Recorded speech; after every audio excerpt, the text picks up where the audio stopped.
Welcome to the Mid-Market Edge podcast, where we uncover operational insights for private equity-backed portfolio companies. I'm your host, Kevin Bonfield, and over the last 30 years, I've had the privilege of working with fast-growing entrepreneurial teams, helping them scale, tackle challenges, and seize new opportunities. On this show, we'll talk to industry experts and seasoned leaders who will share practical strategies to drive growth, boost efficiency, and create value in the mid-market. Get ready for an insightful, engaging conversation that dives deep into the real-world issues facing your business. Hello, I want to welcome Chris McKee to our conversation today. Chris is the former CEO and current Chairman of Venturity. Venturity is an accounting outsource and financial advisory company based in Dallas. Welcome, Chris. It's fantastic to have you on. Hey, thanks, Kevin. I appreciate you having me. This should be fun. It should be. It should be. So we're talking today about building global teams. Maybe you can start off by telling us a little bit about Venturity and how you got started in terms of building the global teams that you have today. Yeah. It's funny because I when I started it in 2001, never really thought that I would have access to a global team, which has really been interesting. So I started the firm back in 2001. Just had identified a need in the marketplace for small to medium-sized companies to access good accounting help. I was working with a lot of smaller businesses, kind of cleaning up their books and realizing that small to medium-sized businesses really struggle to attract and retain strong accounting professionals. And so if they get somebody good, typically that person doesn't stay very long. And it's also not as economical to have that full accounting staff in-house, especially, when you're in that small to medium-sized category. So to own that staff gets really expensive. So for a lot of them, it's just easier to focus on what they do well and then outsource the accounting piece to us and can access really a full service accounting team with us. So, and so that was in 2001. And over the course of the first 5 years, we really grew it primarily domestically, and had a friend in the marketplace that introduced me to someone who was representing a firm in India that was looking for firms like ours to partner with and help supplement their current staff. And so for us, so we met them in 2006. And, for us, we really started into it from the standpoint of getting some transaction processing done. We had a lot of account payable work to do. And so, and I think that's how a lot of people really get started with it. And so we said, yeah, we'll give you a shot at this. And it went really well. It took a little time to get up and running. And so then we gave them another client and then another client, and then we gave them all of our AP work. And then it's evolved really over the last 18 years to where they really are a very integrated part of our team. And we actually now have more team members overseas than we do domestically. So, wow, that's a big shift. So you started off by looking at this in terms of discrete processes that presumably were repeatable and could scale or go along those lines. Is that the way that you approached it? Or yeah, I think it was a couple of things. It was, obviously there were potentially some cost savings, but for us, we were really struggling at the time to hire accounting professionals to do the data entry work. And so it solved a specific problem that we had. And it was great because it also, not only did it get that more sort of repetitive routine work off of our team here onto that team, it freed up their time here to really focus more on high value work. But it also, believe it or not, made us more of a 24/7 operation as well, because we would work on things during the day and queue things up for them at night, and then they would process them overnight. We'd come in the next day, all this great work has been done. So so that's interesting. So it enabled you to have a different, maybe even a better customer experience for your clients by being able to work around the clock. Absolutely. I mean, it freed up our people here to be more focused on the client rather than on transaction processing. And then, yeah, it increased I guess what do you say, reduced our cycle time, I guess would be the way to look at it. We were able to turn things around more quickly. So, And so how did customers, clients of Venturity respond to that early on? Was it something that you had to persuade them about, or was it something that they were excited about being a part of? yeah, we were kind of early days to this area in 2006. And so, there were companies doing offshoring, but they were mostly very large companies like Accenture and such. And so it was unusual for companies like ours to be engaged, to have an offshore team, a global team, if you will. And so we actually did not publicize it actively, because we were a little bit concerned with the reaction that we were going to get. We let our clients know for the most part that we were doing it. And I would say 90% were like, look, I don't care whether you do it in Dallas or Detroit or wherever, we need to get this done. There were, about 10% of our clients that were not comfortable with it and said, I'd prefer that you not do this. And so at first we worked around that and processed domestically for just those clients. And eventually we said, look, if you're not going to be on board with this, especially once we started having not just positive results, but positive relationships, and realized this is really where things are headed. And these are great people and they're doing great work. We really started talking to our clients and saying, look, if you want to be a client of Venturity, this is something that you've got to get on board with. So, yeah. And so how did you, sorry, go on. That's okay. We didn't keep all of the clients, but we did lose a few, but I think it was well worth it for what we've gained. So fair enough. So as you started to build this team in India, how did how did that relationship first work, and what did you have to do to make them feel like they were a part of your team, and that your team felt like they were connected? Yeah, it's super interesting. We really started out looking at them as just additional resources to get certain things done. And right or wrong, that was just sort of the way that we understood it. And because we had this idea of sort of keeping them in the background and not client facing, because a lot of our clients were also like, look, I don't care who you use to get it done. I don't necessarily want to communicate with the folks in India, because there were certain stereotypes in those days about that somewhat still exist about communicating with offshore global resources. Like I just don't want to deal with a person domestically, which was fine. That was the way we set it up.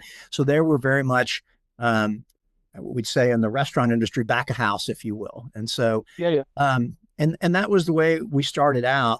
And we proceeded that way for a number of years. And when we got a few years into it, we realized that I don't know, there was just something that felt not right about the way that we were engaging with our global team. We felt like they, our attitude internally, because we had this idea that they were back of house, I think they certainly felt back of house, Right. And because of that, we probably weren't able to continue to attract and retain the right resources over there. And because they didn't really feel a part of things, if you will. So probably after about 2 to 3 years, we started to ask ourselves, what more could they do? And what could we improve our relationship and improve their performance if we started to think of them in a more integrated way with our team? And so that's when we really started a journey to really incorporate them more with the organization. We gave them Venturity addresses rather than they had their addresses for the company that they worked for. And we actually engaged a partner firm over there, and we're hiring them as resources. So they really worked for this other firm. Right. But we then gave them Venturity addresses. And then as the team over there grew from 1 or 2 people to 6 people to 10 people, and we started giving them work beyond just transaction processing and AP. Well, could they help out with bank reconciliations? Could they help out with more complex work? We started assigning them to individual team members on the domestic side. And then let's just make them part of that team. Let's put them in the organizational structure as part of that team. And let's really message that to our team members this way, because then they'll be invested in that person's success. And that was the turning point for us. It's like, this is not just a team member. This is your team member. So, Christine, this is Team Christine, and part of Team Christine is this team member over in India. And you need to make sure you need to be as invested in their success as the person sitting right next to you. So that was really a big turning point for us. And so part of this was that they were looking at the team that was in India was not just looking for, I do this job and then I go home. They wanted to feel like they were a part of Venturity and they had a future in the organization. Yeah, I think that, they were certainly happy to have the work. And the relationship that we had was very typical of their relationship with US-based companies. They were just a person getting work and getting it done. We realized there was an opportunity to more clearly integrate them. And yes, once we did that, they thought, oh, well, I really want to work on the Venturity account because they really care about me as a person and my development. That's all. So how is that now developed? I mean, you talked about it being kind of an interesting situation early on where customers didn't care, but they didn't necessarily want to speak directly. Do you have team members who are offshore now who are client facing and who engage with your clients? Yeah, absolutely. That's been a big change in the last 5 years or so. And to be honest, a lot of it's been driven by two things. One, in our particular marketplace in accounting, and this is true of a lot of professional services firms, but particularly the shortage is particularly acute in accounting. There's a real shortage of accounting professionals domestically. And so that's why we've really grown our team so substantially overseas. And as we've done that, we moved from, okay, they're just part of your team and you need to invest in them, to assigning them higher and higher level activities. So initially we only had transaction processing accounts payable people. And then we started adding what would be called a staff accountant here in the US, which is sort of the next level up. And then we started adding assistant controllers, which is the next level up. And then about 5 years ago, we started adding controllers, which is really the head of an accounting team. And now we have teams in India that we have teams that are global, that are exclusively global. There's not a domestic component, and they deal directly with our clients. And our clients have been amazingly receptive to that. And again, it's that attitude of, look, this is something really important that I need to get done. And if it's done well and done timely, I haven't been able to get that in the past.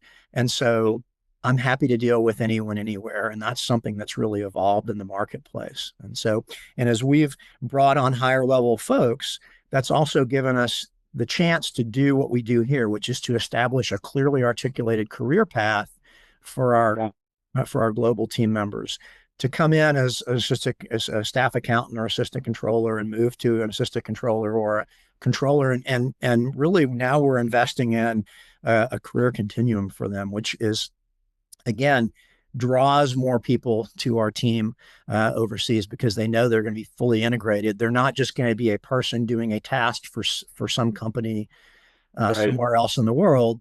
They're fully integrated in this company. They're truly part of our team now. So. Yeah, the whole engagement to get what it is that you want as a customer, it always fascinates me when you said, has to be accurate, right? Because people are making decisions based on the work that you do, but it has to be timely. And it's the number of times that I hear stories of outsourced accountants where getting the data back so that you can review your financials on a timely basis is seemingly something that you would think would be basic enough that everybody does it, and it's just not, right? I always find that one fascinating. So there must have been, was there a point where you were working with one of your team members offshore where you're like, yeah, we've absolutely done the right thing. This person is an advocate and and a true representation of how great Venturity is. Was there something specific that happened that got you to that point? I think particularly when we started adding kind of controller level resources, Right. there's someone that's going to be 10 to 12 years of experience.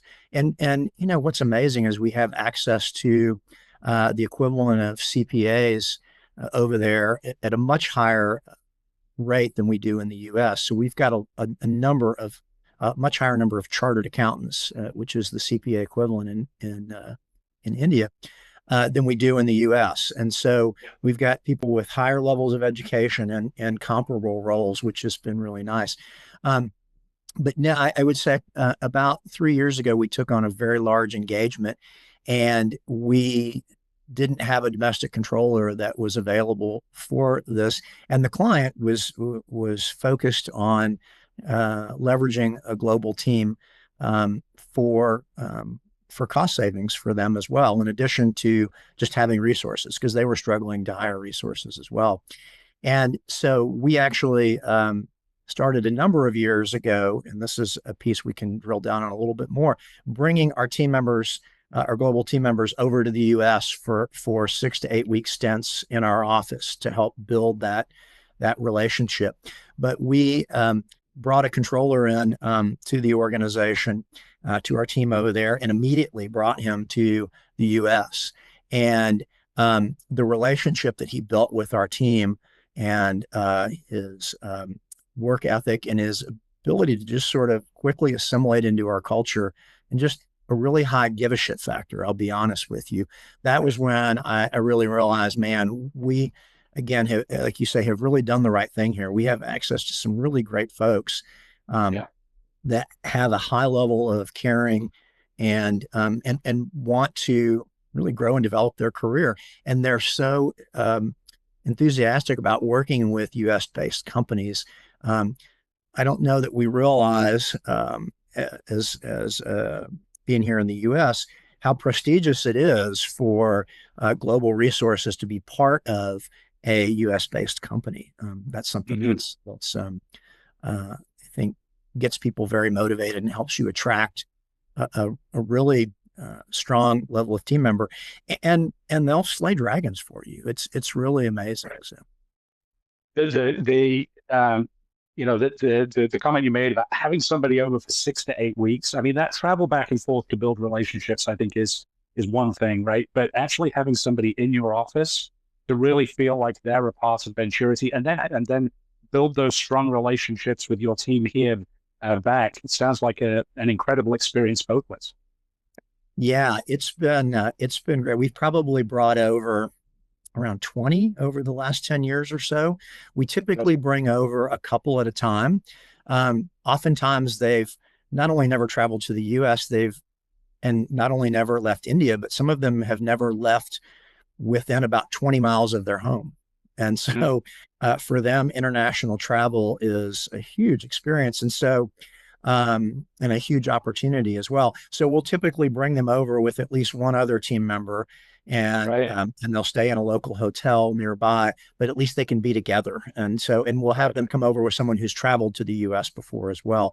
But then our team is very committed to not only incorporating them with the team each day, but puts together a schedule for them in the evenings and takes them to local restaurants, to the state fair, if it's that, just things like that. So they really can get incorporated into the culture. And I will tell you, it does so many things. Obviously, it builds that relationship. One of the unexpected things is it builds cultural context. Right. And so when they're doing accounting for a company, like we might have a restaurant accountant, a restaurant client, excuse me, and they're putting in an AP invoice, and it says 1CS VDK 750 mLs or something like that, which is a case of vodka, 750 milliliter bottles or something. Well, just them being here and being able to see, having the cultural context in the US, they understand things so much better once they go back over there. And then they become an advocate for us when they go back over there. Oh, I met so and so and so and so. They're a really nice person. And I learned this when I was over there. And there's an exponential benefit because they take all that learning, both tactical, strategic, and cultural, and then share that with their team members. And so, and it has a big ripple effect culturally and learning wise. So. Yeah, I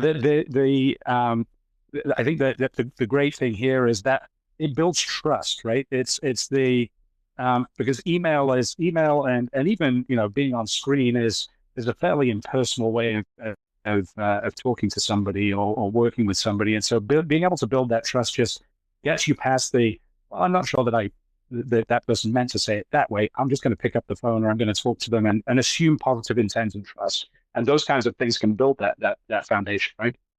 Yeah, absolutely. We were early to the Zoom game because that was how we needed to communicate. We moved quickly from conference calls to video calls because obviously seeing somebody really makes a big difference and makes you more comfortable communicating with them. And particularly when you're dealing with an offshore team, sometimes there are accent and pronunciation differences, and seeing that can really help. But boy, when we started bringing people over here and they could spend time together informally rather than on a formal sort of Zoom call, yes, it really took things up a big notch. So that's fantastic. So I know that you're a big advocate for your teams being together, like being in the office, right? Is that fair to say? Yes, yeah. And we and personally, I love the energy of kind of being in the office.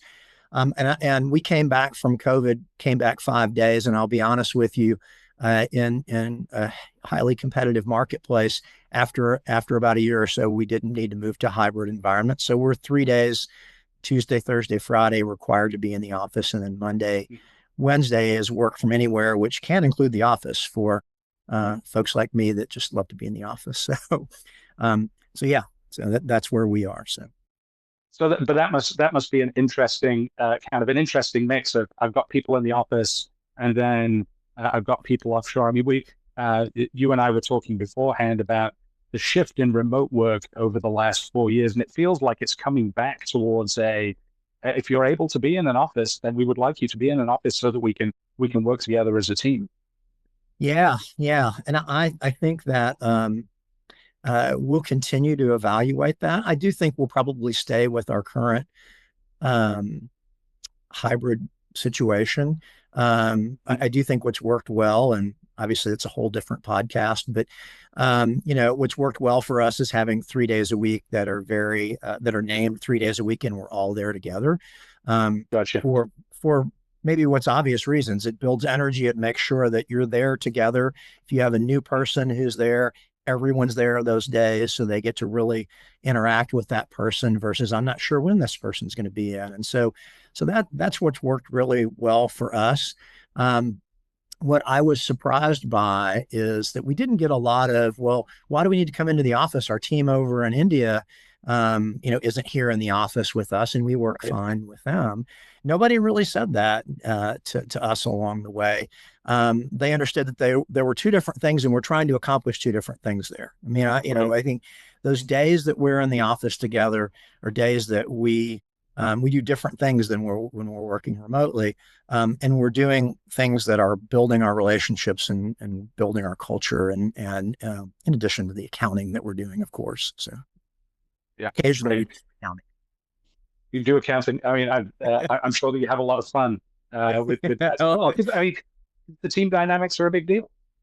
Yeah. I mean, we are a company that is a people first company, and one of our values, our passions, as we call our values, is engaging environment. We have an engaging environment where, and the subtext of that is we want to create a place where people want to come to work every day. We feel like that's what is going to set apart our workplace from other workplaces and attract the best and brightest team members. And we want that to be true, whether that's our office here in the US or any of our other global team members. And as we've talked, we focus primarily on our team in India, but we're actually starting to look at some other global geographies. And we've recently brought on a couple of team members in the Philippines through another partner, and we're also looking at Mexico as well. So and so we want that process to be, that culture to be consistent across all of those. Those are gosh, there's a couple of different paths that I want to make sure that we go down here, right? So when you said, our values, which we call passions because we're passionate about them, I don't think I've heard that from another source before. So I love this idea of values as being passions, because that makes it feel like so much more positive and proactive. Yeah. I mean, they're not just things, that the cliche is they shouldn't just be something on the wall. And when we originally developed them, it's like, okay, this is really who we are. And we didn't do it from day one. We did it about halfway through our existence. And they really grew out of who we were, but it was super important that we defined what they were. And I wasn't the one that came up with it. The person who's now our CEO, that was our VP of sales at the time, really came up with that idea. It's like, look, these are more than just values. These are things that we're passionate about. We really are passionate about great accounting. We really are passionate about providing an exceptional experience for our clients. We really are passionate about lifelong learning. We need to continue to grow and evolve.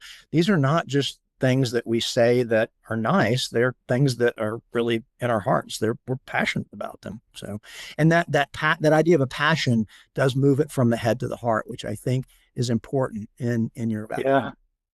So. Yeah, that's awesome. So do they, presumably this is not just something for the team that's based here in the US, but your passions are ones that are pervasive across your team. Yeah, it wasn't something that we necessarily rolled out day one. So 2012 or so was when we really articulated these passions. But it wasn't necessarily intuitive for us in those days to integrate our India team into that. But we do have some pieces that have our passions on them, and we eventually were like, we need to get them more on board, not just on board with these, but just understanding that these really are our passions, and we expect that those are going to be their passions as well. And so, we sent them mouse pads and stuff that had everything. But then as we started doing classes and onboarding, and we now, whenever we onboard a team member for one on our global team, we take them through the same presentation that we take our domestic team members through when we onboard them. And one of the pieces of that presentation is, hey, these are our passions, and so this is where they come from and why, and this is what we expect. And in fact, we take it even a step back from that, which we started doing probably 10 years ago in the US, and we've started doing with our global team now as well, is when we're interviewing, we look for those passions in those people, and we ask some subtle questions around that. Oh yeah, I definitely see lifelong learning in that person. That person certainly is going to be very engaged in that. That's something that's in their heart. I was like, okay, that's a person that could work for us. And that's true with our global team as well as our local team as well. So. Awesome. So the second thing was, you talked about building out your global teams now in the Philippines and starting to look at Mexico. What caused you to take a multi-country approach? Yeah, strategically, it really was kind of some strategic conversations we had internally, and quite frankly, it was we have all of our eggs in one basket in one country, and it's great. We have a great relationship, and the team is functioning there very effectively. But we've grown substantially as an organization, and one of the things that we asked ourselves is, look, what is as we're growing to a $20 and $30 million company, what do larger companies do in situations like this? Well, they don't have a single source provider. They have multiple providers, and so that's sort of looking at it from we need to hedge our risks, but look, what opportunities are we missing out as well? What is it like to work with a team in India? What is it like to work with a team in Mexico? And what learnings can we have there that will help us with our team in India? And already with our first couple of resources in the Philippines, we've learned some valuable things that we've then been able to apply in how we interact with our team in India. And that was really the way that I encouraged our team along this path, because quite frankly, it was easy to just stay with what we knew. But for the long term as a company, we needed to address this fact of a single source provider on the risk side. But I really talked about the opportunity. There's really a great opportunity for us to grow as we walk with the new provider, because we're going to learn what it takes to ramp up with a new provider in a new country, in a new culture. So it's going to grow us as individuals. And then we're going to learn things that will just make us better as a company. And in addition to hedging the downsides, it's going to make us better as a company. And it has already, just in the 6-9 months that we've started with our Philippines team. So awesome. Okay, last couple of questions. If there was something, if you were looking back, is there something that you did that, given all of your experience and expertise now, something looking back that you would have not done or done very differently? Man, that's a wonderful question. I would say one of the things that I maybe see other folks do, or other folks don't do that we fortunately did is, we were very patient. Mm-hmm. And for us, we started relatively small, so it helped. And there is definitely, although not as much as it used to be when we started, there's definitely a learning curve. And oftentimes, certainly when we started, that learning curve was at least twice as long as the learning curve here when we brought on a team member here. And a lot of people who I've talked to, when they talk about global offshoring, regardless of whether it's Eastern Europe or Asia or Central and South America, there's an impatience there. There's an unwillingness to be patient with it. Well, I tried that and it was a mess and blah, blah, and they couldn't get anything right. And you really have to be in it for the long term. And, and if you are, the results can be amazing. So I say that's something that I've seen, a mistake that other people have made, that we fortunately, maybe because we started small and we started with sort of some low risk and we didn't sort of go all in, but I think you can go much more all in now, because the world has shrunk quite a bit, and certainly in the markets that we work in, they've gotten much stronger, and the ramp up time is quicker now, and so that's good. But that's a mistake I've seen other people make that we fortunately sort of powered through and said, no, we're really committed to this because this could really change the game for us. I would say what I would probably do differently is I would integrate them more quickly. I think you may have picked up on that in some of the conversations, because I would have, and it was just an evolution of mindset. I mean, everyone's mindset was, well, they're just a person. They're just a resource getting things done for us. Right. And culturally, 20 years ago, things weren't as integrated culturally, between the U.S. and other countries, especially India. It wasn't as typical. Right. And I wish we had been, and I guess we were leaders because we got involved very early, but I wish we had done that more quickly, and integrated started bringing them over more quickly. And, you learn. So that's the thing that I think I would certainly do differently. Get them involved in our passions from day one. Like as soon as we introduced them to our team here, we should have introduced them over there. And we're like, well, maybe, I don't know. We were, I wish I'd had a clearer vision on that. So, yeah. Yeah. Well, thank you very much, Chris. Having this conversation just kind of reminds me of how small the world can be, when we think about our teams as one. And your description of going from, I've got a team in India which is a resource which is doing work for us, to they're living our passions within Venturity collectively, I just think is an incredible journey. Thank you very much for your time. I appreciate the conversation today. Absolutely. Thanks, Kevin. It's been fun. Yeah. Cheers. Thanks for tuning in to the Mid-Market Edge podcast. For more information, visit the Mid-Market Edge website at midmarketedge.com. Details are in the show notes.